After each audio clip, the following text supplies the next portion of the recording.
The Florida Gators are hiring Kentucky defensive coordinator Brad White to be their defensive coordinator. And here we go again. I don't know who he is, so I'm going to cry about it.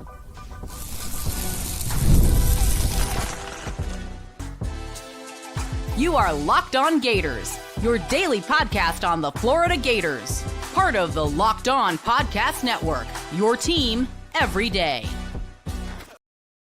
Hello and welcome back to another episode of Locked On Gators, part of the Locked On Podcast Network, your team every day. Thanks for making Locked On Gators your first listen of the day every day. We are available daily and free every single podcast and on YouTube.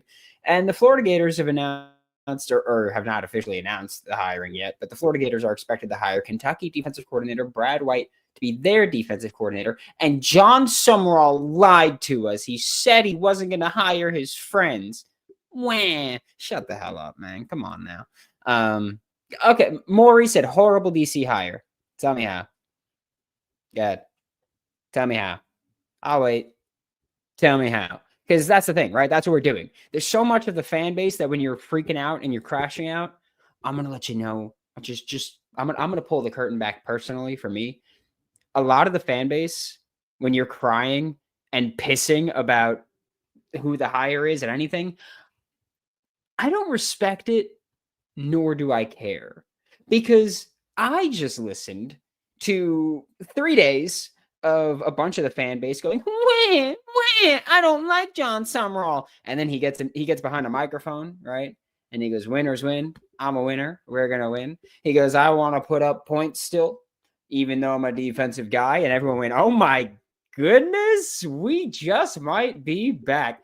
I don't respect the immediate crash out when I know you just don't know who he is. That's how I feel about it, right? That's how I feel about it.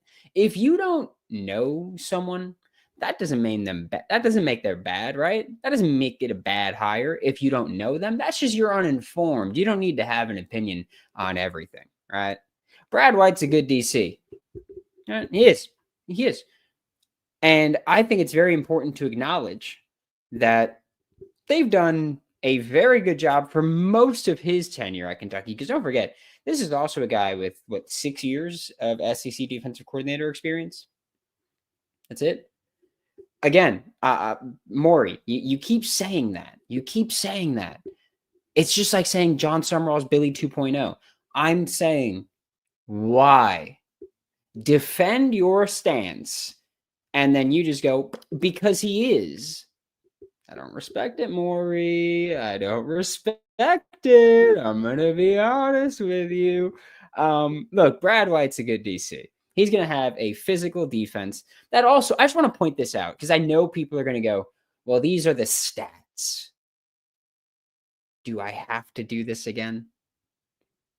Do I have to go through this again with the stats? Right? We just did this with John Summerall. Right? We just did this where we go, I don't like him. And I say, why? And you go, I don't know. Okay. So I don't care, right? Because I know people are going to bring up the stats, right? Kentucky's defense is down this year. It is. Kentucky's defense is down. Did you know that they have a bottom 35 offense in the country? Did you know that? That Kentucky's defense, yes, statistically is down. They have a bottom 35 defense or bottom 35 offense in the country. Pete Swizz said, you be the analyst, let us be fans. Cry when we don't like something and cheer when we do. Who cares? Break down this DC. It's why I come here, not for this back and forth with you and your followers. Here's the thing, Pete. I am a Florida Gators fan as well, right? I am an analyst. Absolutely true. I'm a Florida Gators fan as well. I get it. I hate seeing the fan base that I'm a part of freak out just because they don't know something, right? Like you could just not know something and that's totally okay, right? You could just not know something. It's totally okay. I'm a fan. I'm going to fan how I fan. You're going to fan how you fan. Simple as that, right? I'm not telling you to not fan how you want to fan. I'm just telling you that if you come in here with the he's bad, I'm going to ask you why, and you're not going to have an answer because people don't know these things. You could easily not like him. You could. If you have a valid reason, you could not like him. But here's the thing. If you're just going to go, he's bad. And then when I say why, and you go, because I don't know him, that's a bad reason. There's reasons to not like people, right? There are.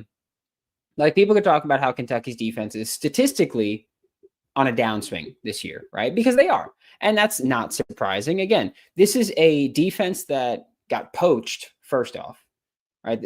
This is a defense that got poached. He's bad because he inherited Willie Fritz's program. Coach BN at least built up a terrible program. Dude, do you know who Brad White and John Summerall are? Like, okay, more. So you just have maybe one working brain cell. By the way, he also took over a 2-9 Troy team and immediately made it to 2 conference championship games in a row. He took over Tulane that was poached by everybody after Willie Fritz did go to Houston, and then he won a bunch of football games. And they got poached again, including losing his starting quarterback and his starting running back. And then, oh my goodness, they just went back to a conference championship game. That's John Summerall. Which clearly you don't know who John Summerall or Brad White are. Brad White is the Kentucky defensive coordinator that I personally think is really good. I do. I know that everybody wants like the elite hire. I don't know what an elite hire means because it feels like the way that we're judging these hires are, do I know who this guy is? And if the answer is no, then I'm going to go, it's a bad hire. If the answer is yes, then I'm going to say, oh, it's a great hire. That seems to be the way that we're trending, and I do hate it. I really do. It's just very disingenuous way to talk about football and to like about football. Harrison said, are you concerned at all about Kentucky's lacking defense this season? Obviously, Kentucky destroyed us, but they still struggled this year.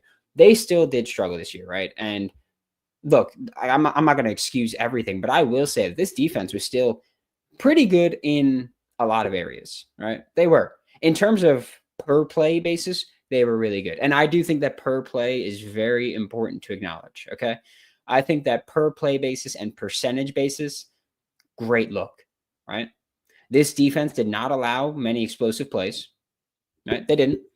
The Kentucky defense didn't allow, like they weren't elite. I'm not pretending they were elite, but they didn't allow a lot of explosive plays. They were very good on a per play basis. They were very good on a percentage basis. The issue is that their offense sucked.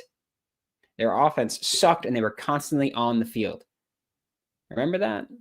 Remember how Florida did that this year, where we went, oh, their defense is amazing. Like Florida's defense is incredible. Florida's defense is really great, right? Because they were. Florida's defense this year was really good. Okay. However, they were 2 points per game better than Kentucky's defense this year.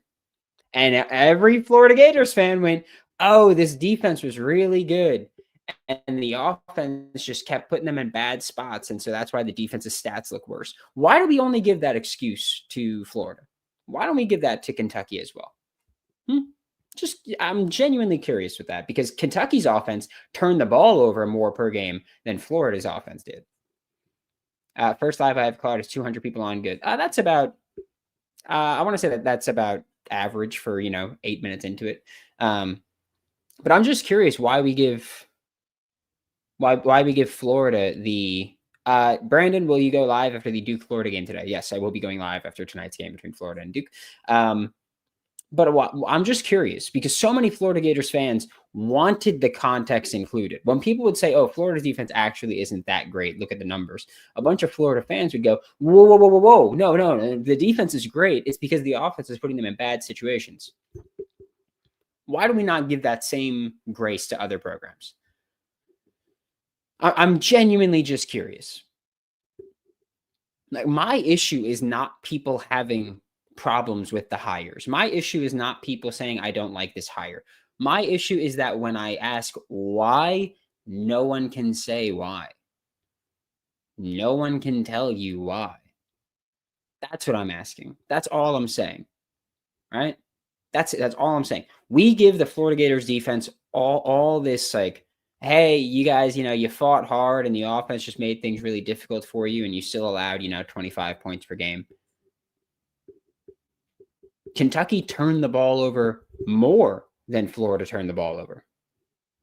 Kentucky scored basically the same amount that Florida did. But Kentucky turned the ball over more than Florida turned the ball over. Yeah, defense is going to be put in bad spots. Right? That's it. That's all I'm saying. Like, I'm not saying that you can't fan. I'm not saying that you can't be mad about things. I'm not saying that you can't be upset with hires. All I'm saying is that I really don't respect when people freak out about things, when people go nuts about things because they don't understand them. That's all I'm saying. Like, if you don't like the hire, be mad about the hire. If you don't want him here, don't want him here. That's totally fine. But if I ask you why, and you can't back it up with any legitimate claim, like, I don't respect it. For the people that talk about, John Summerall said he wouldn't hire his friends. That's important, right? Because he did say that. He did say, like, I'm not hiring my friends, right? I think it's very important to acknowledge that, one, we don't know if they're friends. We know they were on a staff together. I don't know if they're friends. I'll tell you that. I don't know if they're friends. If you know that they're friends, then go ahead. I don't know if they're friends. I know that they were on a staff together, right? I know that. I know that when you see John Summerall and you see Brad White, you go, they were at Kentucky. Brad White was calling a lot of was calling an SEC defense for years now, and a high level SEC defense. They gave a lot of teams fits at a lot of times. But this is a still Kentucky defense that for most of the year was really good. And I will say, like, I don't care when people talk about the numbers. Like when people go, oh, they allowed this many points per game, because again, I think you really have to add the context of, well, they had this going on offensively. Again, 2 turnovers per game from Kentucky's offense, which is more than Florida had per game. And a lot of us go, wow, Florida turned the ball over a lot, put them in a really bad spot. All right. The Kentucky offense this year was terrible. It was like absolutely awful. And I'm not excusing, who was it that said that? 1 second, let me find it. But JLB said, I gave you a reason. I didn't see the reason previously, so I apologize for that. I also didn't see you complain about it before. But I gave you a reason. They got smoked by Louisville 41-0. They also got hammered by Tennessee and Vanderbilt. Again, I love the John Summerall hire to preface what I said. Yes. And yes, again, context matters, right? The Louisville game last week, 41-0 loss. Okay. Absolutely awful. This is the way that the drives worked out for Kentucky, right? Punt, then Louisville punt, then Kentucky punt. Louisville, by the way, on the first touchdown that Louisville scored was set up by a long punt return that put Louisville on the 10-yard line. Okay, so Louisville had to go 10 yards to score a touchdown. They did. Okay, they did. Then Kentucky missed a field goal, gave Louisville the ball at midfield, held them to a field goal, right? Then Kentucky went 3 and out, touchdown. Then Kentucky punted again, 3 and out, field goal allowed. Okay? Like that. That's how Louisville scored their first what? That's 2 touchdowns, 20 points. That's how it is, right? Then it was they forced a punt. Kentucky went for it on their own 15-yard line and didn't get it. And so Louisville had to score 15 yards for a touchdown. Had to go 15 yards for a touchdown, right? Then there was a very long Louisville drive, not giving Kentucky any break on that one. Right? 17 plays, 99 yards, 10.5 minutes. That's what that was. Then Kentucky again goes for it, 4th down, deep in their own territory, and they don't get it. And so Louisville needs to go 30 yards for a touchdown. That's it. Like I'm not excusing. I'm not saying Brad White is this insane elite defensive coordinator. I'm saying he's a good DC in my mind, right? I think he's a modern DC. I think he gets a bit aggressive at times, which I like. I'm not taking that away from him. Dusty, I see your message. I see it. But yeah, we got Big Pimpin said Brad White's an excellent hire. NFL in 7 years as a DC in the SEC. Put us, Kirby, and Lane in a locker last year. He had subpar athletes and a boom offense this year. Did a lot with a little talent. That's the next thing, right? Is that, again, like I mentioned it earlier, this is a Kentucky defense or a Kentucky team that got poached. Like go back to last year with the transfer portal. In fact, let me see if I can pull it up. But Kentucky was another team that lost a lot in the portal that wasn't competitive. And I think that part of it was because a lot of people thought, hey, we're going to get fired or they're going to get fired. Right. And so I think that that's really important to just acknowledge. I'm not saying to excuse it. Like, again, I'm not saying to excuse anything. I'm not telling you how to feel about the information. I am telling you that this is the information. And that's how you go. He's just going to keep repeating himself, trying to convince us that this was a good hire. Tell me how it wasn't. Tell me how it wasn't, Fabo. And I'll wait. Also, I don't get it. Because I see people say, what happened to getting amazeballs coordinators, right? And people going, well, we were told elite coordinators. Who told you elite coordinators? Josh, I've had it. I'm just using it right now. It's just up right now. But I'm just curious, who told you elite coordinators? Right? Like I'm just curious. Who told you that? Because what I heard was that we're going to go out there and hire good coordinators. We're going to go hire our coordinators or whatever he said. But elite, okay. My next question is, what qualifies someone as elite? Just curious. Because statistical production, we know, is skewed, right? As Florida fans, we know this defense is better than people give him credit for. If Florida's defense is not, like 60th in the country, like it's ranked, we know there's not 60 defenses better than Florida, right? We know that. That's what I'm saying. Like, I'm not saying that I think this is a slam dunk hire, home run hire. I'm saying that I know Brad White's a good defensive coordinator. Okay. And I'm looking forward to this being what happens. The boosters said it in leaked conversation. The boosters told us Lane Kiffin was coming here. The boosters have consistently led us astray. Hell, I remember in 2024, a certain big booster that everyone's using his word of saying, I'm done with Billy Napier. I'm ready to hire Lane Kiffin in 2024. And what happened? What happened? Billy got retained. I don't care what the boosters say. I'm sorry. I know that there's at least one watching this right now. I don't care what the boosters say about the hires or anything. The boosters have consistently shown us, most of the boosters have consistently shown us that they don't know what the hell they're talking about. They just want the numbers in front of them. That's it. They just want you to go, well, actually, he ranked like this. And that's it. They don't care about the context. Stop listening to what the boosters tell you. The boosters are not making this thing happen. The boosters are not working with this. They're not actually making the decisions, is what I mean, right? That's it. It's very important to acknowledge that. And again, like I'm not saying this to just bash the boosters. I'm just saying that, like, when boosters go, yeah, we're going to get this elite thing, the hell do they know? What the hell do they know? That's all I'm saying, is that they don't know. Nobody in that organization, nobody that was making those decisions, nobody that's on that coaching staff told you elite coordinators. Don't let anybody lie to you. Nobody told you elite coordinators that is actually making that decision and that actually knows football. That's what I'm telling you. Like John Summerall didn't come out and say, we're going to go hire elite coordinators. Elite is open for interpretation, right? Like elite is open for interpretation.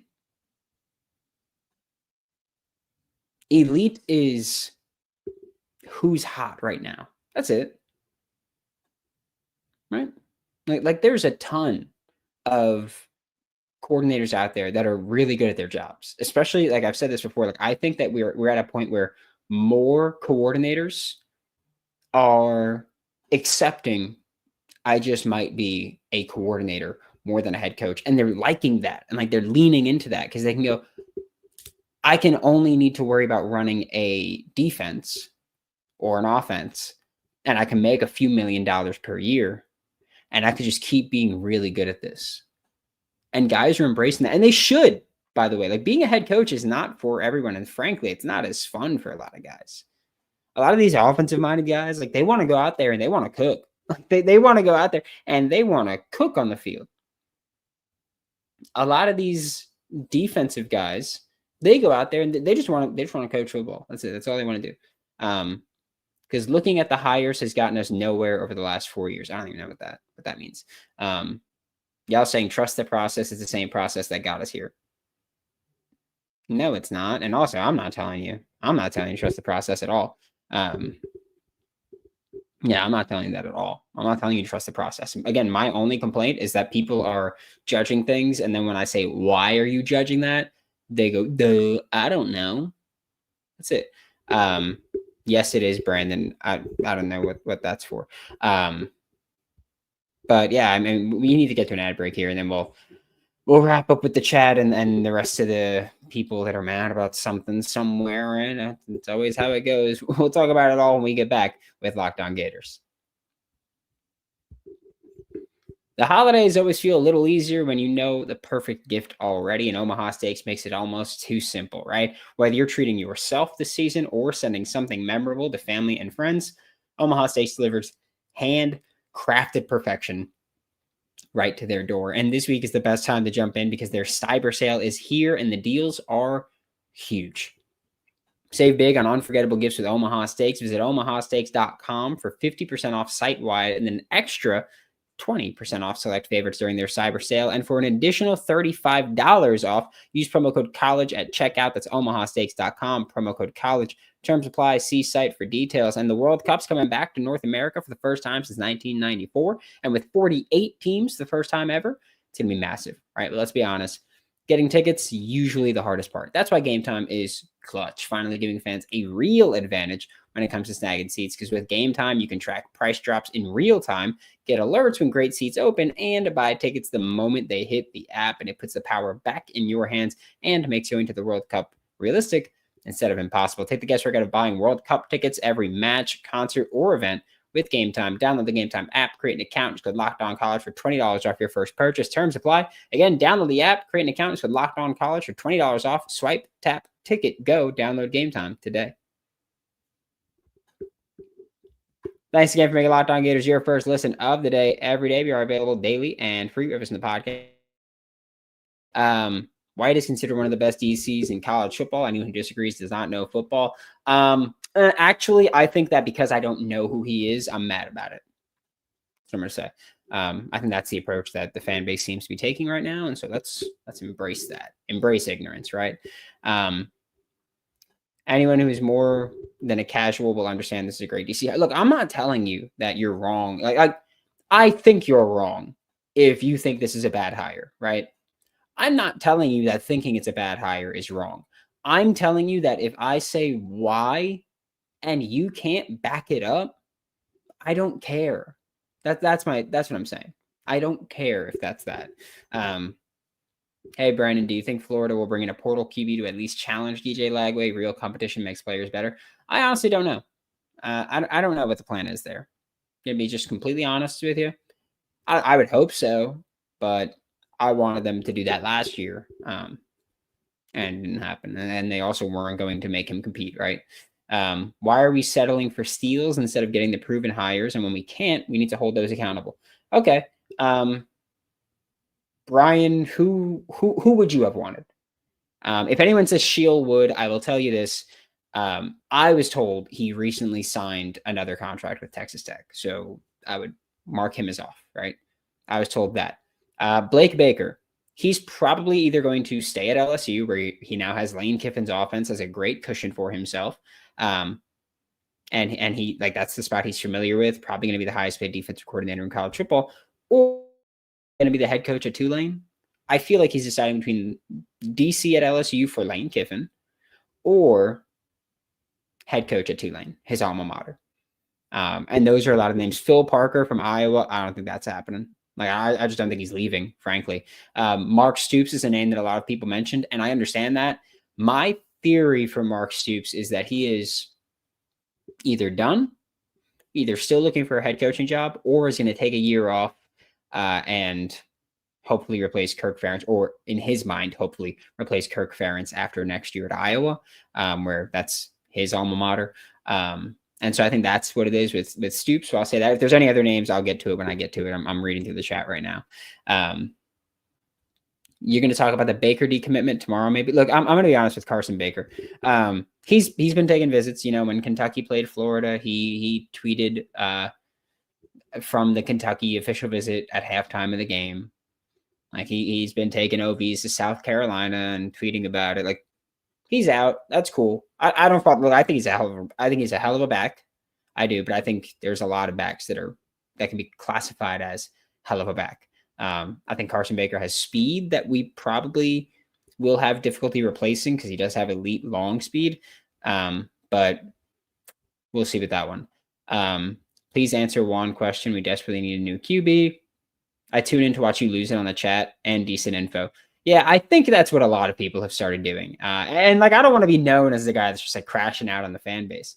But again, my thing, and like that's always going to be a thing with me, is that if you don't know what you're talking about and you are trying to make these bold claims, like look at how the fan base reacted to the John Summerall stuff, right? The John Summerall stuff is from Friday when we found out about it till Sunday when the hire happened. A bunch of fans were freaking out the entire time. Then he gets hired and people start putting out just pieces of him speaking and talking and stats and whatnot. And a bunch of the fan base went, oh, actually, I could buy into this real quick. And it's like, why were you so mad if you didn't know anything about him? Just look him up and then be mad. Like, if you look him up and you're mad, that's fine. Like, if you know about it and you're mad, that's cool. Like, if you don't know things and you're mad, and then once you find out things, you're happy, I don't respect it. I really don't. Like, and that's just me, because I can't stand that. I can't stand that wishy-washy, I'm going to make these hard stances because I don't know the information. If you don't know the information, just don't make a hard stance, and it's cool. All it takes. Should have coached Corey Batoon from Mizzou. I think he's a great DC as well. I'm not going to dispute that. I don't know how attainable he was. And I also don't know what his contract's like. If Summerall had coached with White, he should know how good he is. Yep. Or he's just doing a favor to his buddy who may lose his job because his coach got fired. Why? Like, I don't get why that's always the thing. He's just doing a favor for his buddy.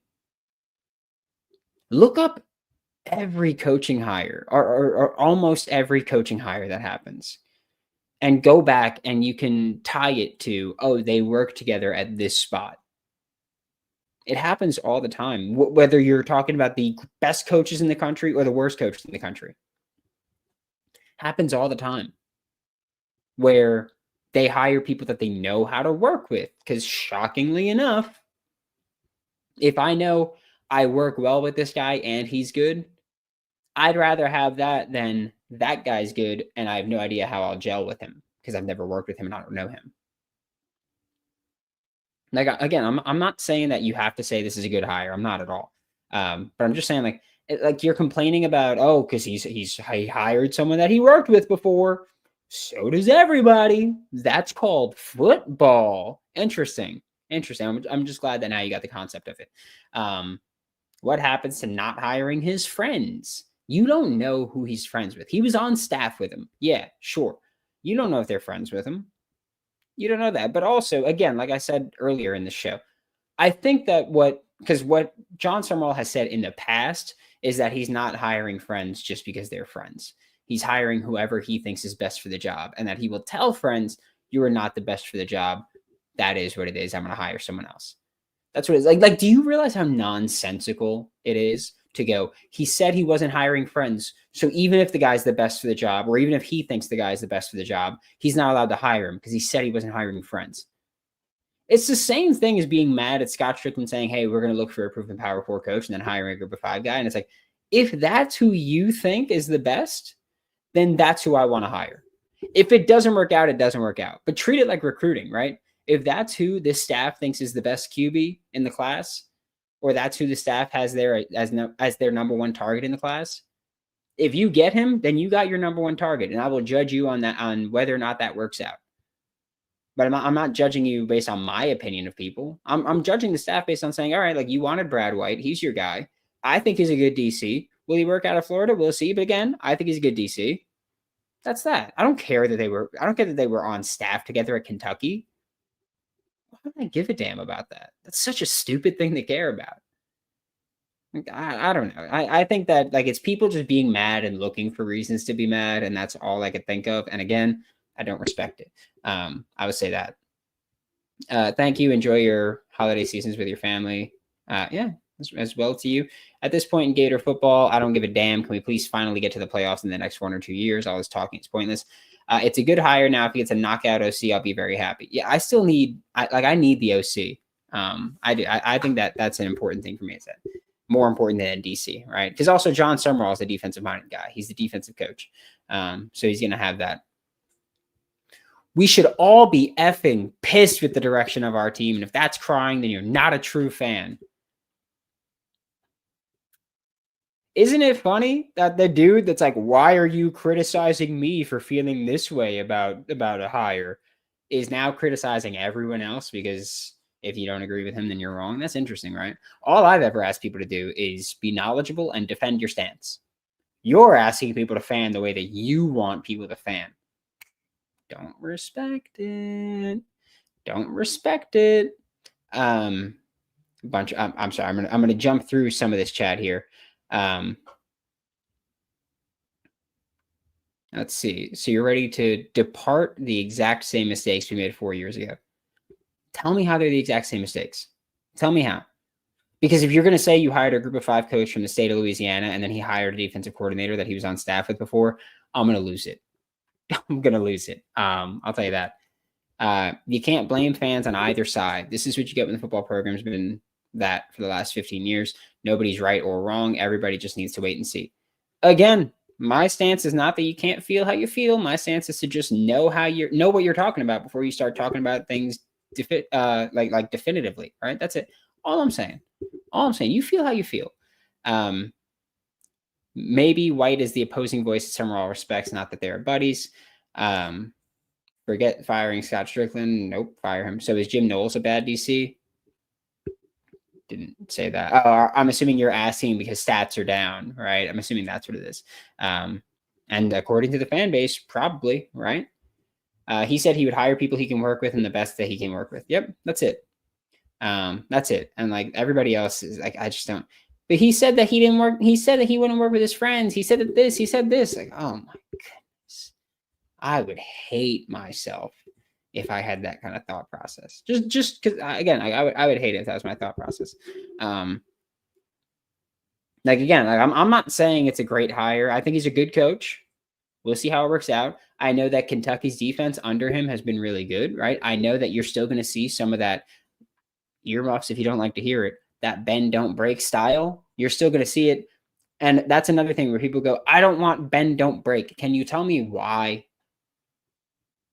I would like to hear why. Because if you have a respectable offense and you're playing bend, don't break defense, you're probably going to look pretty freaking good, right?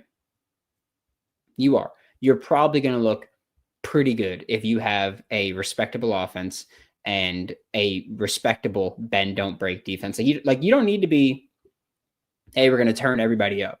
You don't need to do that. Oklahoma is not this insane aggressive blitzing defense all the time. They're not. They send heat, but they're not this insane aggressive blitzing defense all the time.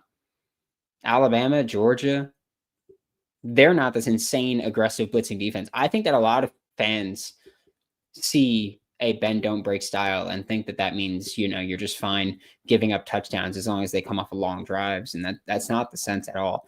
I also think it's incredibly important to acknowledge that this style of defense, playing a bunch of cover 4 and cover 3, and basically just saying, hey, like, you're going to have to drive to beat us. Cause you're like, that's what bend, don't break is really. Like, let me just say that Bend, don't break is more about saying, we're not going to give up the deep ball. You're going to have to earn it and march your way downfield on us. And if you have a great defensive line, you can do that, right? You can. If you have great pass rushers, especially, you can do that. That's it. Look at Florida, the winning streak at the end of the 2024 season. They were playing conservative coverage back deep, and they were just letting their front four wreak havoc. If you have a front four that can do that, then you can do that, right? And so I will say that. Like, I fully expect a stout defensive line with Florida athletes should be better than Kentucky's, right? Especially on the edge, like Jaden Woods, if he's back, juice. I look at a Kentucky defense that has had strong linebacker play for years. I expect that from Florida as well, on top of the talent that you have now. RK Wood said offenses are too dynamic nowadays. You have to have a bend, don't break type of defense if you don't want to be vulnerable to big plays. We've been playing that style for 4 years, 2 over safety every down. That's another thing. Like, no, it's not. Like, it's really like what you see on the field is pre-snap a bunch of 2 safeties deep, and then post-snap they change things. But pre-snap, they're always going to show you 2 safeties deep, because then you don't know what they're actually doing. If they're going to play cover 2, cover 4, cover 3, cover 1, whatever it's going to be. Like, you just don't know what they're going to do, and that's the big selling point of it, is that we're going to come out with this too high look, and then we're going to play whatever defense we play from it. But it's a lot easier to come out of a too high look and play cover 3 than to come from a single high look and play cover 2 and have someone backtrack, right? It's like an outfielder. It's like a center fielder. Like, you'd rather play deeper and have to run in if the ball's shallow, instead of playing shallow and needing to run backwards if the ball goes deep. Like, think about it like that, with as far as showing 2 high safeties at the snap. Like, think about things like that, because I think that's important, right? This is a defense that you're going to see plenty of cover 3 and cover 4. You're going to see plenty of, I think, more. I'm going to say this, and I think people are going to hate it a little bit, but you're still going to see creepers and sim pressures, right? You're not going to see it nearly as much as Ron Roberts ran it, which he was spamming it. And like, I love creepers. I love sim pressures. I've been very open. I think he ran it too much. Would you have to retain Gerald Chapman? Absolutely. I think he's the best position coach on the staff. So I would say that. But as far as like what the defensive front is going to look like, yeah, exactly, Chris. Great point.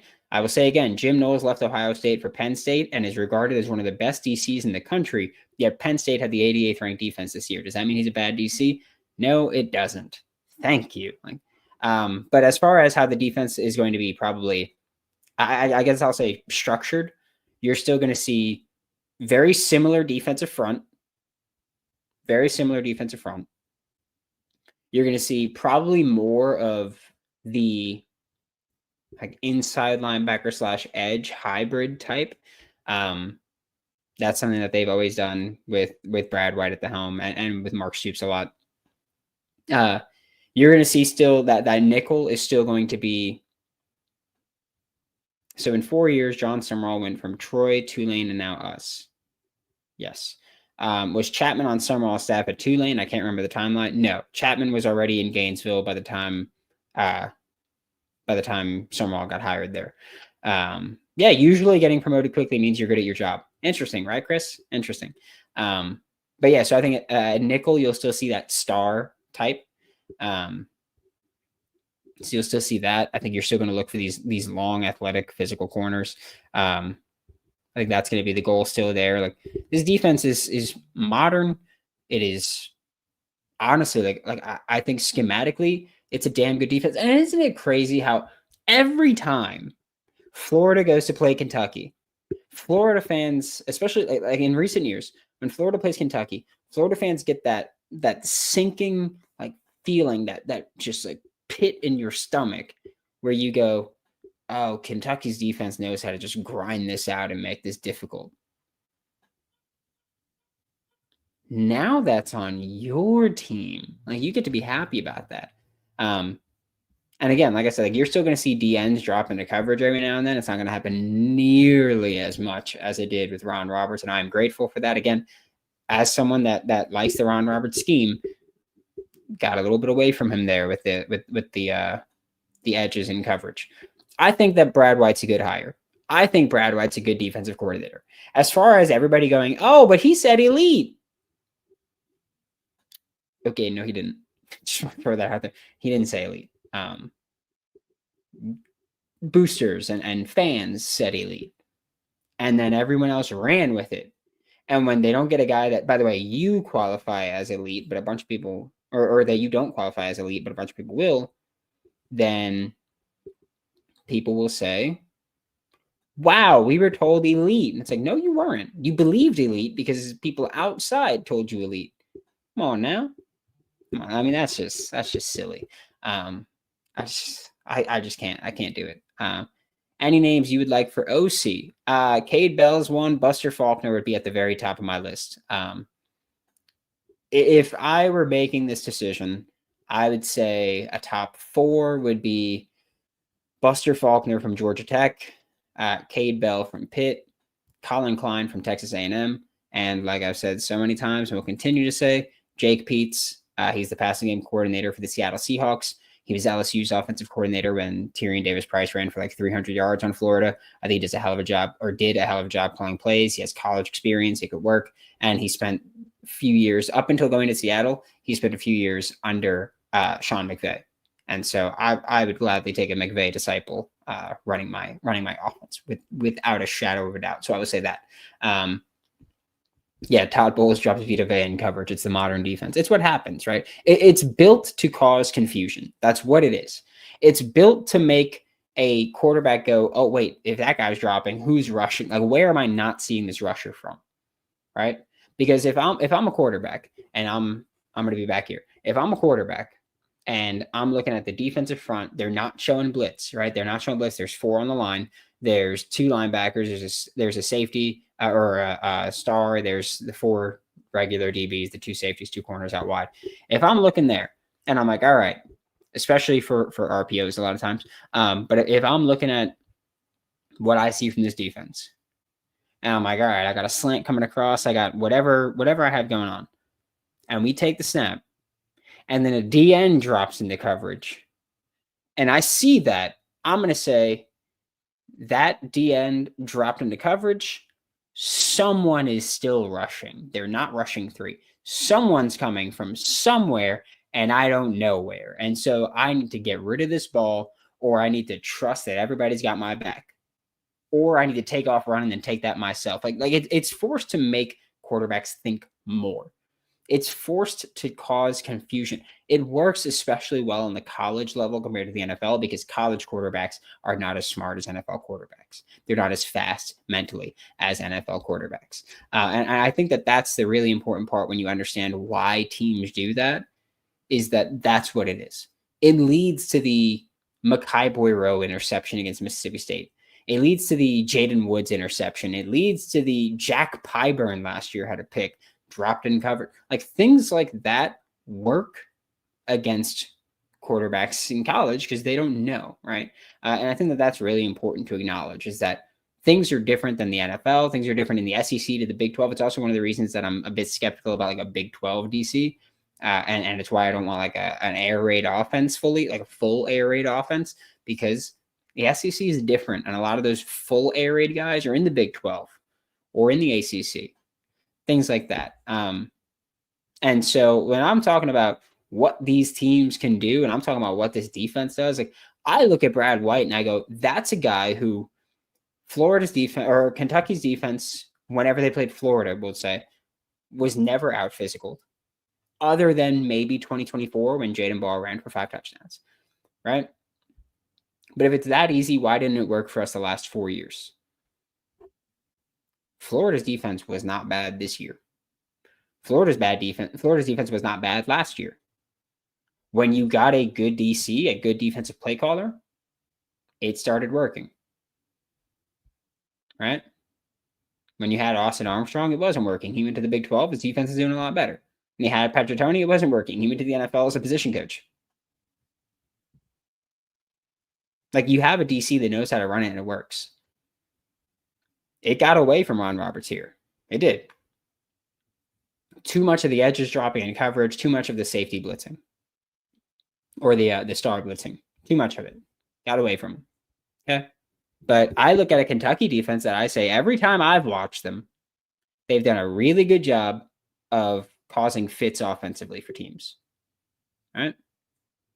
Bro, our record would disagree. That's how I know you don't have a brain. Like, you're just going, we lost football games. That means our defense was bad. Or could mean other things, right? I think Brad White's a good DC. I like the hire personally. I will say this as well. I know I saw someone talking about coping before with Summerall. Go back to the day Billy Napier was fired. John Summerall was a name that I threw out there, and I said that he was my only guy in that tier 2 that I had from the group of 5. I like Summerall. I think he's a good football coach. I like Brad White. I think he's a good football coach. I'm excited to see how they pair. I need to see the offensive coordinator hire before I go, he's nailed it. And I'm so sorry, because for a bunch of people, like, if Buster Faulkner's the hire, I really think a bunch of people are going to hate it just because they don't know who Buster Faulkner is. And that's very funny to me. And that's going to be hilarious because Buster Faulkner is one of the hottest OC names in the country, but a bunch of people don't know his name, and so they're going to be mad about it. Is what it is. Thanks for making Locked On Gators. 45 minutes. Sheesh. Thanks for making Locked On Gators your first listen of the day every day. We are available daily and free in the podcast and on YouTube. We will be back later tonight after the Florida Gators face the Duke Blue Devils in basketball. We'll be going live immediately after that game. Surely it won't be incredibly frustrating, right? Thanks for making Locked On Gators your first listen of the day every day. We are available daily and free in the podcast and on YouTube. And I'll see you all next time.